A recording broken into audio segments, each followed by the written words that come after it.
Krishna. Mayapur Nitai Gour kitchen থেকে সবাইকে স্বাগতম। আপনাদের সাথে আছে আমি জয়প্রিয়া সখী দেবী দাসী। আজকে দ্বাদশী দিন আমি গৌরনীতার জন্য কী কী রান্না করছি সেটা শেয়ার করছি।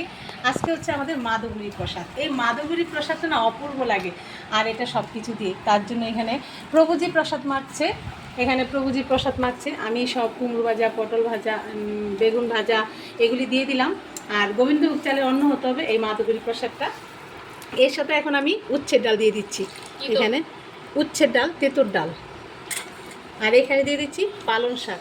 এই যে, আর এই সবজিতে কিন্তু মানে এই মহাপ্রসাদে অনেক সবজি লাগে, তার জন্য সবজি পরিমাণটা একটু বেশি করতে হবে, তাহলে খুব ভালো হয়।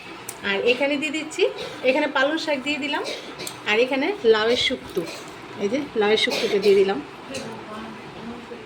আর এখানে নিয়েছি মুগ ডাল, এখানে মুগ ডাল দিয়ে দিচ্ছি। ডালটা পরিমাণ মতো দিতে হবে, বেশি মানে নরম হয়ে গেলে ভালো লাগবে না, তার জন্য। আর এখানে আমি আমের ডাল করেছি, টক ডাল, এখানে আমি টক ডাল দিয়ে দিচ্ছি। আর এখানে হচ্ছে পটল, এখানে আলু পটলের রসা, আলু দেইনি, পটল দিয়েই রসাটা করেছি। এখানে দিয়ে দিলাম পটল আর একটু জুস।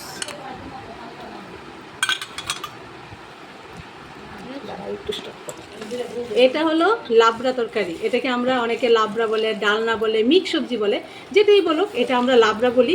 এই লাবড়া তরকারিটা বেশি লাগে, তার জন্য এই লাবড়া তরকারিটাও দিয়ে দিচ্ছি। আর এখানে কিন্তু অনেক রকম সবজি, 10-12 রকম সবজি। আর যদি এর মধ্যে আপনাদের এই লাবড়া তরকারি বা কোনো আইটেম ভালো লাগে, অবশ্যই আমাকে কমেন্ট করে জানাবেন, আমি চেষ্টা করব আপনাদের সাথে সেই রান্নাটা শেয়ার করার জন্য। বেশি করে লাবড়া দিয়ে দিচ্ছি। আর এখানে আরেকটা জিনিস দেবো, একটু চাটনি, কারণ এই প্রসাদের মধ্যে একটু চাটনিও কিন্তু মাখতে হয়। যেহেতু আমি আজকে পায়েসটা করিনি, পায়েস থাকলে আমি পায়েসও দিয়ে দিই, 1 চামচ চাটনিও দিয়ে দিলাম, তাহলে এই মাদুগুরি প্রসাদটা এরকম।